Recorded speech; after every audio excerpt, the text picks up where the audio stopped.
KBC news के साथ लगातार खबरों में बने रहने के लिए पहले सब्सक्राइब बटन दबाएं और उसके बाद घंटी वाला बटन दबाएं।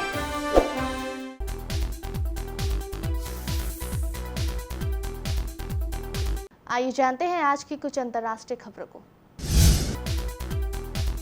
भारत में पिछले 24 घंटे में 38 लोगों की मौत, मृतकों का आंकड़ा 377 पहुंचा। संक्रमण के 1076 नए मामलों के साथ पीड़ितों की संख्या 11,000 के पार।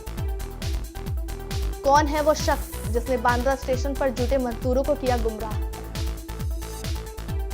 देश में 602 कोरोना डेडिकेटेड अस्पताल तैयार, अगले 5 महीने तक 80 करोड़ लोगों को मुफ्त अनाज मिलेगा। कोरोना वायरस के संदिग्ध मरीज के रिश्तेदार ने डॉक्टर पर किया हमला। सरकार ने रणनीति में किया बदलाव, आज जारी होंगे दिशा निर्देश। मोदी कैबिनेट की बैठक आज, लॉकडाउन में छूट पर जारी होगा गाइडलाइन। दुनिया कोरोना महामारी से जूझ रही, लेकिन उत्तर कोरिया दाग रहा जापान सागर में क्रूज मिसाइलें। सुपर पावर भी लाचार, कोरोना ने अमेरिका में फिर मचाई तबाही, एक दिन में 2,228 लोगों की मौत। वायरस के संक्रमण से नष्ट होते फेफड़ों को बचा लेगा अमेरिका में बनी दवा EIDD 2801, इसकी टैबलेट का ट्रायल शुरू।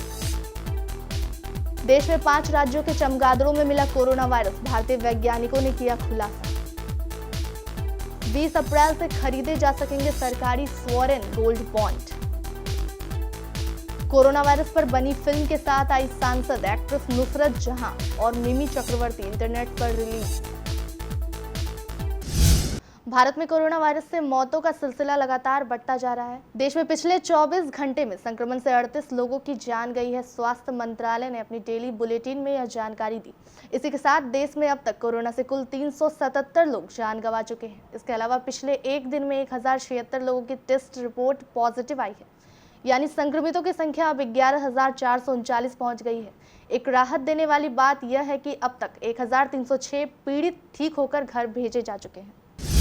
कोरोना वायरस के कहर के बीच प्रधानमंत्री नरेंद्र मोदी ने देश में लॉकडाउन की अवधि को 19 दिन और बढ़ा दिया है। अब देश में 3 मई तक लॉकडाउन जारी रहेगा। इसके कुछ ही देर बाद मंगलवार दोपहर मुंबई के बांद्रा रेलवे स्टेशन पर लगभग 1000 की संख्या में दिहाड़ी मजदूर जमा होकर अपने गृह नगर भेजे जाने की मांग करने लगे। हालात पर काबू पाने के लिए पुलिस को लाठीचार्ज करनी पड़ी। इसी बीच नवी मुंबई पुलिस के विनय दुबे नाम के एक शख्स को हिरासत में ले लिया है। पुलिस का कहना है कि विनय दुबे ने ही प्रवासी मजदूरों को गुमराह करके बांद्रा रेलवे स्टेशन पर इकट्ठा किया था। पुलिस के अनुसार विजय चलो घर की ओर कैंपेन चला रहा था। उसके अपने फेसबुक अकाउंट से एक पोस्ट में भी इस बात का जिक्र किया गया है, हालांकि बाद में पोस्ट को हटा दिया गया। केंद्रीय स्वास्थ्य मंत्रालय ने मंगलवार को बताया कि कोरोना से निपटने के लिए अब तक 602 कोरोना डेडिकेटेड अस्पताल बनाया जा चुका है। इसमें 3 लाख से ज्यादा बेड हैं। सभी अस्पतालों में ICU और वेंटिलेटर की सुविधा है। देश में चिकित्सा सुविधाओं को काफी तेजी से बढ़ाया जा रहा है। मंत्रालय के संयुक्त सचिव लव अग्रवाल ने बताया कि इंडियन कोस्टल नेटवर्क और ऑनलाइन फार्मा मेडिकल कंपनियों के साथ मिलकर देश के सभी राज्यों में मेडिकल उपकरण पहुंचाए जा रहे हैं। अग्रवाल ने बताया कि PM मोदी ने 3 मई तक लॉकडाउन बढ़ा दिया है। ऐसे में 20 अप्रैल तक देश के सभी जिलों का मूल्यांकन होगा। इसमें देखा जाएगा कि उन्होंने किस प्रकार कोरोना से निपटा है, लोग सरकार के नियमों का पालन कर रहे हैं या नहीं। इसका सही ढंग से पालन करने वाले को सहूलियत दी जाएगी। जहां पर इसका पालन सही ढंग से नहीं किया जाएगा, वहां पर सहूलियत नहीं दी जाएगी। हैदराबाद में कोविड-19 की ड्यूटी कर रहे एक डॉक्टर पर अस्पताल में आइसोलेशन में रखे गए एक व्यक्ति के बेटे ने कथित रूप से हमला कर दिया। उस्मानिया जनरल अस्पताल के चिकित्सा अधीक्षक ने बताया कि पृथक वार्ड के 2 लोग कोरोना वायरस के संक्रमित होने की पुष्टि के बाद यह व्यक्ति अस्पताल से छुट्टी मांग रहा था। इसी को लेकर उनकी बहस हो गई थी और उनके बेटे ने एक कनिष्ठ डॉक्टर पर हमला कर दिया। उन्होंने बताया कि व्यक्ति भागने में कामयाब हो गया था, लेकिन पास के ही इलाके में वह मिल गया। पुलिस ने कहा कि डॉक्टर की शिकायत पर मुकदमा दर्ज कर लिया गया है। लॉकडाउन का दूसरा चरण पहले के मुकाबले काफी सख्त होगा। इस दौरान राज्यों के बजाय जिलों पर फोकस किया जाएगा। लॉकडाउन की सख्ती बरकरार रहेगी, साथ ही हॉटस्पॉट को सील कर प्रभावित की जांच पर भी जोर रहेगा। विशेषज्ञों ने इस अवधि को संक्रमण के तीसरे चरण में पहुंचने से रोकने के लिए अहम माना है। देश के आर्थिक हालात इतने अच्छे भी नहीं हैं कि लंबे समय तक लॉकडाउन को बनाए रखा जाए, इसलिए सरकार ने रणनीति में भी बदलाव किया है। बुधवार को इस बारे में व्यापक दिशा निर्देश जारी किए जाएंगे। दरअसल लॉकडाउन के पहले चरण में शहरों से गांवों की तरफ से पलायन और मरकज के जमातियों से हालात इतने बिगड़े कि अभी तक उन पर पूरी तरह से काबू नहीं किया जा सका है। केंद्रीय कैबिनेट की बैठक होगी आज ही। लॉकडाउन को लेकर नए गाइडलाइंस विस्तार से जारी किए जाएंगे। देश में कोरोना के कुल मामले 11,000 के पार जा चुके हैं और 377 लोग संक्रमण के चलते अपनी जान गंवा चुके हैं। दुनिया जब कोरोना महामारी से जूझ रही है, उत्तर कोरिया ने मंगलवार को जापान सागर में कई क्रूज मिसाइलें दागी। उत्तर कोरिया लंबे समय से यह कहता आ रहा है कि उनके यहाँ कोरोना से एक भी व्यक्ति पीड़ित नहीं है। दक्षिण कोरिया के शीर्ष सैन्य अधिकारी के अनुसार उत्तर कोरिया के कांगवोन प्रांत के मुंचोन शहर के पास से दागी गई ये मिसाइलें 150 किलोमीटर दूर जाकर गिरी। विशेषज्ञ इन्हें मध्यम दूरी की क्रूज मिसाइलें बता रहे हैं। दक्षिण कोरियाई और अमेरिकी खुफिया अधिकारी इन परीक्षणों का बारीकी से विश्लेषण कर रहे हैं।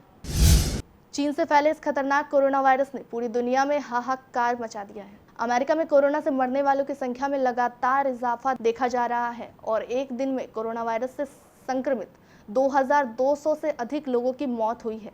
जॉन हॉपकिंस यूनिवर्सिटी के आंकड़ों के मुताबिक पिछले 24 घंटे में अमेरिका में कोरोना वायरस से 2,228 लोगों की जान जा चुकी है।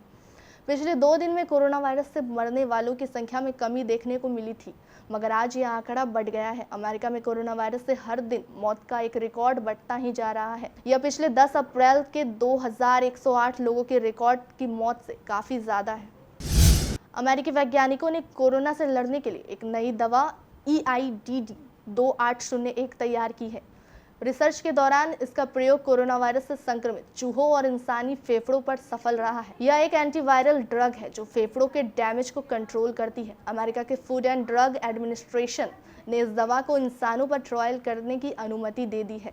कोरोना के लगातार फैलते संक्रमण और दुनिया भर में इससे हो रही मौतों के बीच नई दवा की कामयाबी से महामारी पर काबू पाने में मदद मिल सकती है। ड्रग तैयार करने वाली इमोरी यूनिवर्सिटी का कहना है कि इसे टैबलेट के रूप में लिया जा सकेगा। जानलेवा कोरोना वायरस से दुनिया भर में कयास था कि यह चमगादड़ों में पाया जाता है, लेकिन भारतीय वैज्ञानिक के अध्ययन ने इसकी पुष्टि हुई है। देश में 10 में से 5 राज्यों के चमगादड़ में वायरस मिला है। चमगादड़ों की 2 प्रजातियों पर अध्ययन के बाद यह खुलासा हुआ। दोनों प्रजाति के 586 में 25 चमगादड़ संक्रमित मिले। हालांकि वह दुनिया में अभी फैला नोवेल कोरोना वायरस नहीं है। सोने के भाव में तेजी से आ रहे बदलावों के बीच सोवरेन गोल्ड बॉन्ड निवेशकों के लिए बढ़िया विकल्प होगा। रिजर्व बैंक ने मंगलवार को बताया कि सरकार 20 अप्रैल से 6 किस्तों में SGV जारी करेगी। इसमें ऑनलाइन और ऑफलाइन दोनों तरीकों से पैसा लगाए जा सकेंगे। RBI के अनुसार SGV को 1 ग्राम की यूनिट में खरीदा जा सकेगा। इसकी परिपक्वता अवधि 8 साल होगी और 2.5% का सालाना निश्चय रिटर्न दिया जाएगा। निवेशक को 5 साल बाद कभी भी योजना से निकासी का विकल्प भी दिया जाएगा। कोरोना वायरस के खिलाफ देश भर में जंग छिड़ी हुई है। आम नागरिक को लेकर सेलिब्रिटीज इस जंग में अपने अपने तरीके से योगदान कर रहे हैं। अब सांसद और एक्ट्रेस नुसरत जहां और मिमी चक्रवर्ती एक शॉर्ट फिल्म के साथ आई है जो कोरोना वायरस लॉकडाउन में मानवीय पहलू पर बनी है। शॉर्ट फिल्म का निर्माण कैमेलिया फिल्म प्रोडक्शन ने किया है। खास बात यह है कि शॉर्ट फिल्म का कंसेप्ट पश्चिमी बंगाल की मुख्यमंत्री ममता बनर्जी का है। उन्होंने इसके लिए गीत भी लिखा है। निर्देशक अरिंदम सील ने किया है। संगीत विक्रम घोष का है। अंतर्राष्ट्रीय खबरों के बाद चलते हैं प्राइम स्टूडियो।